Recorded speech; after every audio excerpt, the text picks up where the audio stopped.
দিয়ে আমরা দুদকের এই অফিসে এসেছিলাম। আমরা চেয়ারম্যান সাহেবের সঙ্গে দেখা করেছি। আমরা উদ্বেগের সঙ্গে লক্ষ্য করেছি যে উপদেষ্টারা রয়েছে তাদের পিএস এপিএসরা দুর্নীতিতে জড়িয়ে পড়ছে। এনসিপির বিভিন্ন তান্ডি নামে নতুন দলদেশের উদ্ভব করছে, যারা শুধুমাত্র পয়সা নিয়ে 400 কোটি টাকা মেরে দিচ্ছে। এখনো পর্যন্ত তাদের আমরা গ্রেফতার দেখছি না। তাদের বিরুদ্ধে তদন্তের কোনো কার্যকরী এখনো পর্যন্ত দৃশ্যমান কোনো কিছু আমরা দেখতে পাইনি। এটি উদ্বেগের সঙ্গে লক্ষ্য করছি। সেটি আমরা চেয়ারম্যান সাহেবকে জানিয়েছি। আমরা চেয়ারম্যান সাহেবকে জানিয়েছি 15 দিনের মধ্যে যদি তাদের তদন্ত শেষ না করে, গ্রেফতার না করে, তাহলে আমরা কঠোর কর্মসূচি দিতে বাধ্য হব এবং সেই কর্মসূচি হবে প্রধান উপদেষ্টার কার্যালয় ঘেরাও। তখন শুধু যুব অধিকার পরিষদ না, তখন ছাত্র যুবক গণ থেকে শুরু করে অধিকার পরিষদ থেকে শুরু করে সারা দেশ থেকে নেতা কর্মীরা আসবে এবং সারা দেশ থেকে নেতা কর্মীরা এসে প্রধান উপদেষ্টার কার্যালয় ঘেরাও করবে। এমন একজন বিশ্ব সমন্বিত প্রধান উপদেষ্টা যে মন্ত্রী পরিষদ, সেই মন্ত্রী পরিষদে উপদেষ্টা পরিষদ, সেই উপদেষ্টা পরিষদে বিএসএফ দুর্নীতি করছে, সেটা তাদের শক্তির উৎস কোথায়? তারা তো উপদেষ্টাদের শক্তিতেই তারা এই কাজগুলো করছে। তাহলে উপদেষ্টারা একটা পদত্যাগ করেনি। তাদের যদি নীতি নৈতিকতা থাকতো তাহলে তারা পদত্যাগ করতো। আমরা লক্ষ্য করছি, নির্লজ্জভাবে লক্ষ্য করছি যে তাদের এখনো পর্যন্ত ভাবের উদয় হয় নাই, লজ্জার উদয় হয় নাই বলে এখনো সহমতে বহাল আছে। আমরা এই উপদেষ্টাদের পদত্যাগ দাবি করছি। আমরা দ্রুত সময়ের মধ্যে এই যাদের বিরুদ্ধে দুর্নীতির অভিযোগ এসেছে তাদের গ্রেফতার দাবি করছি এবং তাদের বিরুদ্ধে কার্যকরী দাবি জানাচ্ছি। অন্যথায় আমরা সারা দেশ থেকে নেতা কর্মী নিয়ে এসে আগামী 15 দিন পরে 15 দিনের অপেক্ষা করবো, তারপরে আমরা আমাদের কর্মসূচি ঘোষণা করবো এবং সেই কর্মসূচি হবে প্রধান উপদেষ্টার কার্যালয় ঘেরাও। আমার পরিচয় ভাই, আমি বাংলাদেশ যুব অধিকার পরিষদের সাধারণ সম্পাদক। আমার নাম মালিক হাসান।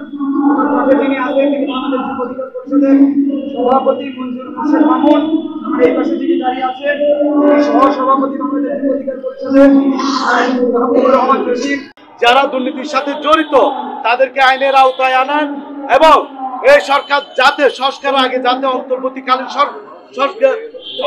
সরকারের ভিতরে সংস্কার হয় এবং তারা দুর্নীতি মুক্তি থেকে কাজ করতে পারে, সেজন্য আমরা দুদক চেয়ারম্যানকে আহ্বান করেছি এবং সরকারকে আহ্বান করেছি। আমরা চাই না দুর্নীতিমুক্ত বাংলাদেশ থাকুক, দুর্নীতিযুক্ত বাংলাদেশ থাকুক, এটা একটা দুর্নীতিমুক্ত বাংলাদেশ হোক। ধন্যবাদ সবাই। জি, আমরা একটু আপনাদেরকে বলি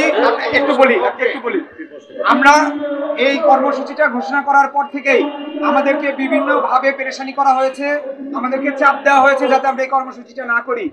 আমার ফেসবুক নাদিম হাসান লিখে সার্চ দিবেন বাংলায়, দেখবেন গত রাত্রে আমি 3টা পোস্ট করেছি, আপনারা পোস্টগুলো দেখবেন। এবং আমাকে যেভাবে চাপ দেওয়া হয়েছে আমি আপনাদের সিনিয়র সাংবাদিকদেরকে জানিয়েছি এবং আমি এখনো আশঙ্কা করছি যে এই প্রোগ্রাম করার অপরাধে আমাদেরকে বিভিন্ন ধরনের হয়রানি করতে হতে পারে, বিভিন্ন ধরনের হয়রানি করা হতে পারে। এবং আপনারা যে এখানে সংবাদ সংগ্রহ করছেন কষ্ট করে রোদে পুড়ে ঘেমে, আপনারা এই সংবাদ প্রকাশ করতে পারবেন কিনা, এটাও প্রকাশ করতে দেওয়া হবে কিনা, গোয়েন্দা সংস্থা দিয়ে আপনাদেরকে চাপ দিয়ে বন্ধ করে দেওয়া হবে কিনা, সরকারের পক্ষ থেকে আপনাদেরকে চাপ দিয়ে বন্ধ করে দেওয়া হবে কিনা, আমরা সেটিরও আশঙ্কা আপনাদের কাছেই জানিয়ে গেলাম।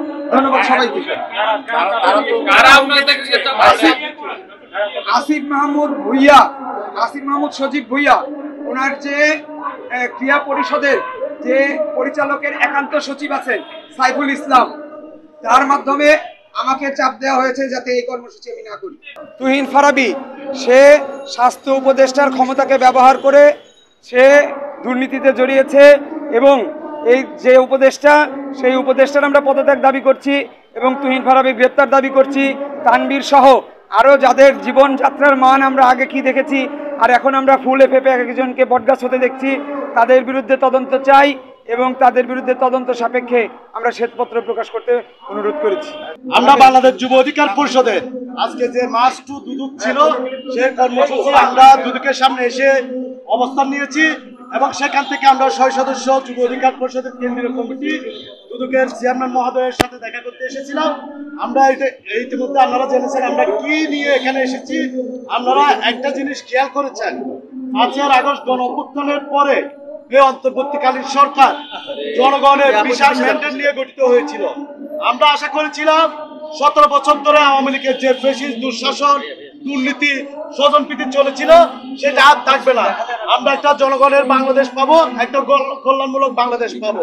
কিন্তু অত্যন্ত উদ্বেগের সাথে আমরা লক্ষ্য করেছি যেখানে কিছুদিন আগেও আপনার সচিবালয়ে কে ডিসি হবে, কে কোথায় নিয়োগ পাবে সেটা কিন্তু একজন জনক ব্যক্তি কিন্তু ঠিক করে দিয়েছে।